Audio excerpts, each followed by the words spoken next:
We start our life as a religious person. Most of the families, most of the 8 billion people start their life as a religious family. And there are many who don't believe in God or they don't believe in the existence of God. So either they are atheists or agnostics, or they just have idiosyncrasy that I just don't believe in all this, even if my parents believe in it. Now, what is a religion? To understand spirituality, we must first understand what is religion to be, to make this satsang comprehensive and go to what does being spiritual mean and what does being religious mean. And what happens is, because, as I said, we are introduced to a religion not because of my volition, but because of my circumstances. So I begin to practice that religion because I have faith in my parents and I have faith in things that my parents do when I'm younger. And I think that whatever my parents tell me is the only truth. And obviously, being religious is a very big truth and good truth. There's no doubt about it. And I'm trying to explain and clarify things so that there is less confusion or obfuscation about what we are talking about. So having said that, I begin my life as a religious person, except for unusual circumstances where things happen to me at a very early age. Like in case of Sri Ramana Maharshi, he was 16 and he had a cosmic experience, an experience that could not have been given to him by any religious activity, dogma, or ritualistic practice. It was an experience. And that experience was about that death has just come to him. Not that he's going to die, but the death has just, he's here. I'm going to be gone. I'm over. It's done with. That kind of fear kind of engulfed him, grasped him, clasped him. What happened? There was a spiritual experience in his life at the age of 16. Some of us, or many people in the world, may have had an experience when they were much younger, even. But it could have lasted a few seconds or a few minutes, and a fleeting experience goes away. In case of Ramana Maharshi, it was an experience at the age of 16 years and roughly about 6-7 months, and never left him. It was permanent. It was absolutely, infallibly permeating his entire life without any break whatsoever. So that was a spiritual experience. What is exactly Bandhu trying to say? I'm trying to say that religion is different from spirituality in what way? In the way that I'm given religion because of the faith my parents have. Number one, that's how my religion started. Unless my parents are very spiritual. So unless parents were spiritual, our life journey begins as a religious person. Religion is based on activities. I must do certain things to become part of that religion.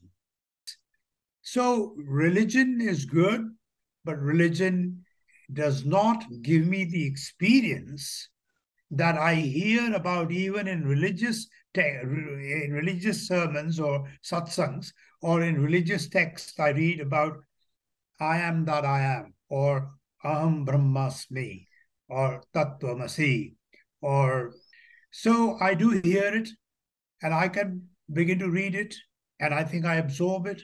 But unless I have the experience of that, something like that, I don't, my vista, my gates don't open up to receive the cosmic message. So far we have talked that it's based on some kind of ritualistic activity. Rituals make me religious. And since it is a particular group of people or particular practice that only certain population of the world engages in, every organization, every institution, every entity, every samaj, every enterprise has a structure. And the structure continues to fulfill and feed my ego. So religion is very good for us to have the basic clarity about what is it that I call God, or what is it that I am pursuing in my life. And it gives me a way to begin to conduct my life in a nicer, noble way. So it does give me a good conduct. How do I really engage with the society? Religion is very good to that. There's no doubt about it. It makes me purer, and religion is good to practice. Now, since we said that that spirituality can only be experienced, that experience is the one that would ultimately mature me, make me mature to go to that ultimate axioms or the Mahavakyas that the religion talks about but cannot give me the experience of.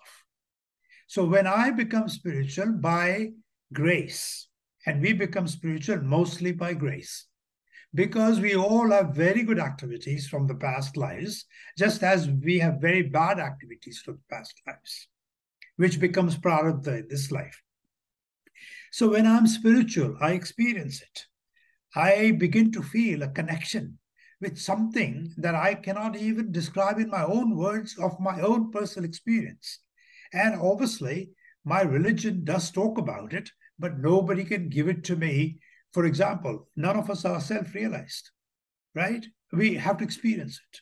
Some of us may get self-realized, like many saints have become or did become self-realized. Some of us could be. We could be at that stage. We don't know yet. So spirituality is an experience, and spirituality makes me larger than my own controlled definition of my own self.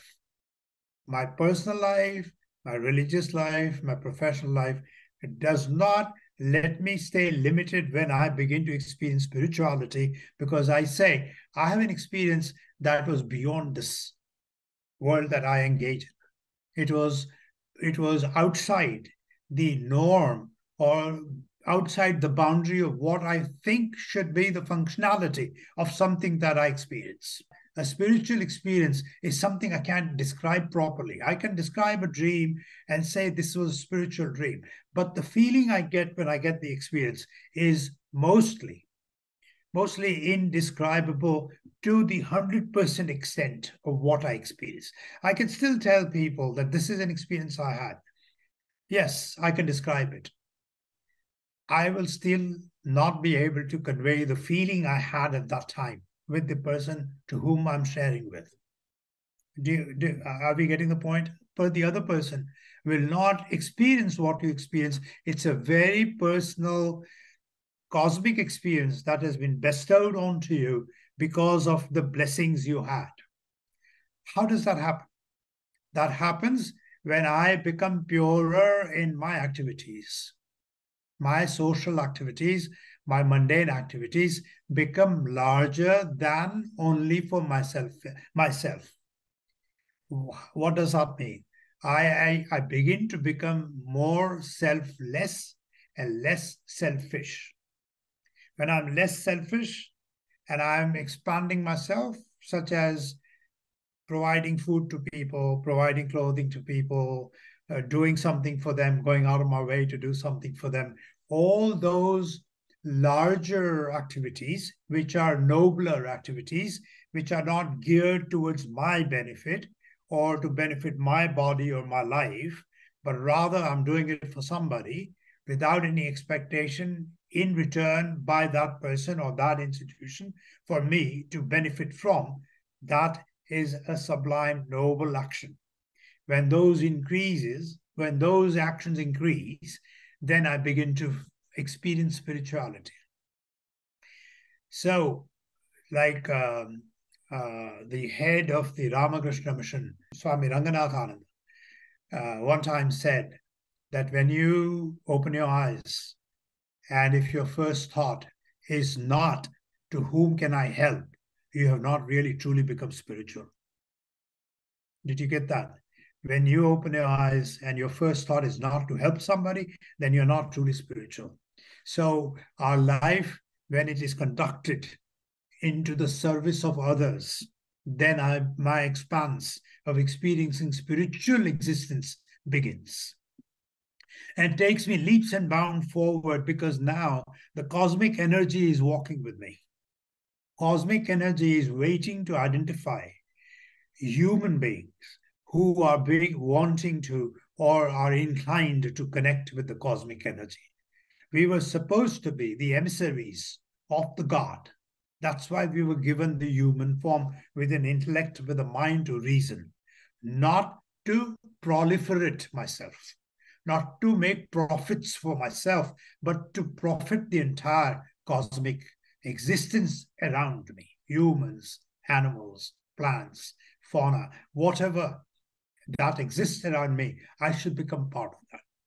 Now, let me give you an example of how to connect with this kind of thinking. Today, we live in modern houses with electronic gadgets and with planes, and we can go from one place to the other in the shortest possible time. And that would continue to multiply and diminish everything. Today, we go from one country to the other in a few hours, and maybe at some point we'll make it in 2 minutes or 2 days, or like we see the UFOs traveling at a speed human beings can't imagine, or taking a turn at that high speed at 90 degrees. That's the experience. So how do I begin to understand this kind of thinking about becoming part of the cosmic existence around me? So let's go back to my grandfather's time, or great-grandfather's time, or great-grandfather's great-grandfather's great-grandfather's great-grandfather, and go back 500, 700,000 years. We didn't live in houses like this. We didn't have cars. We didn't, 2,000 years back, we didn't have ships. So we didn't have at one point a wheel, and we still existed, but we existed with the existence of the cosmic other habitants around me, whether they were animals or trees or plants or water, and we worshipped it. Our first worships as religious people was elements. We worship fire, or we worship water, or we at least prayed to it. So my existence was not this selfish. I didn't have so many of my own creations to call myself rich or poor, or successful or unsuccessful. We all cultivated the land. We worked with the cows and the bulls and the dogs and the pigeons and every existence around me. I slept under a tree, or where, you know what I'm saying. I hope you get the point, that I was less clamored by the mental creation. All these creations around us are product of our own mind. Anything that we use today. So that is the way to connect to my previous living experiences in this particular world that I have walked away from. Slowly and slowly and slowly, I've gone away. Why do saints don't have any possessions?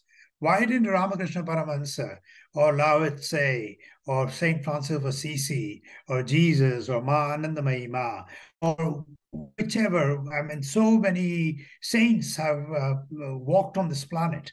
Were they really holding things and having?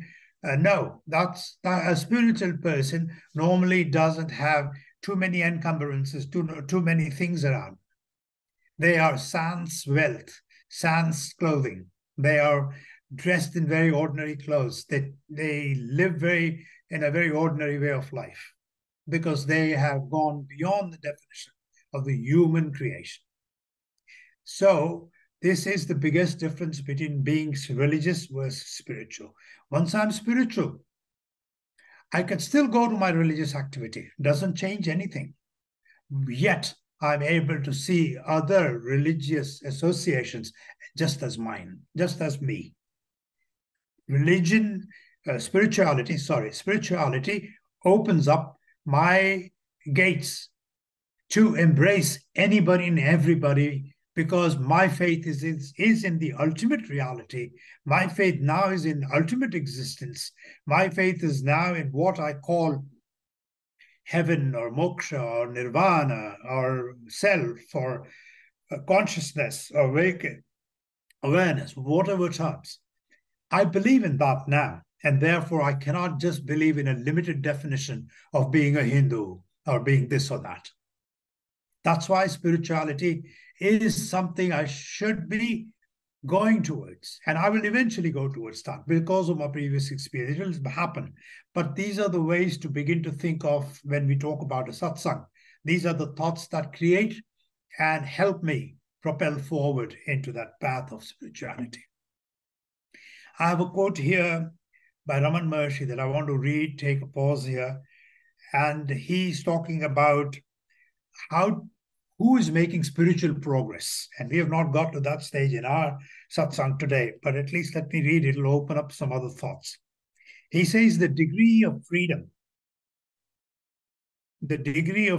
from unwanted thoughts and the degree of concentration on a single thought are the measure to gauge spiritual progress.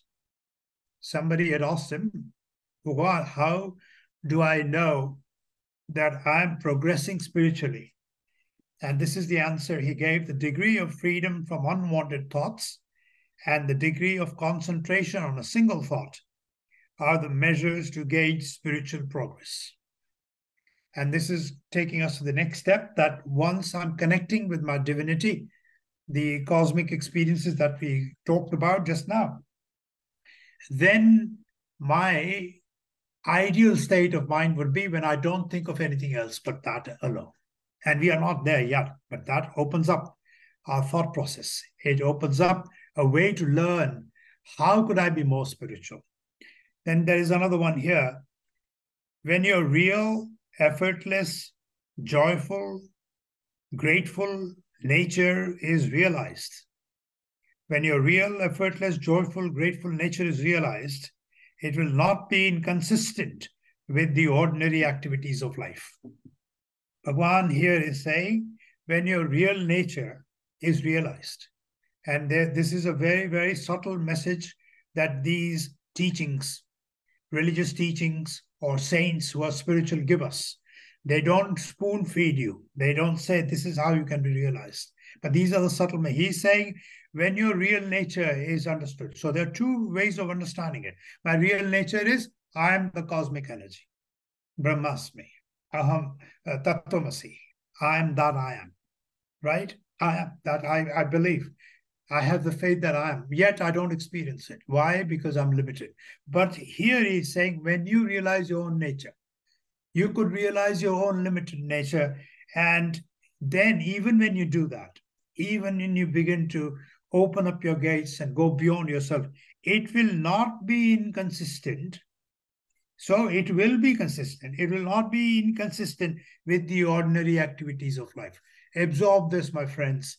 You will still continue to go to your school if you're a teacher, or if you are a CEO of your company, you'll still have to go and work. Or if you're an employee who's just got a new job, or you are married, you have to look after your children. Like Kabir was always a family man, right? And Vivekananda used to tell people, very, very often he used to say, the householder who functions as a householder and still remembers me, meaning God, all the time, and looks at God, is a bigger, better sannyasi or sadhaka than the one who's sitting in the Himalayas or in the forests meditating.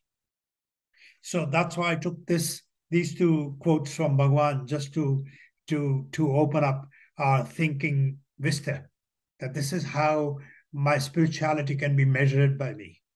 I think less of other things. My japa, my mantra becomes a japa.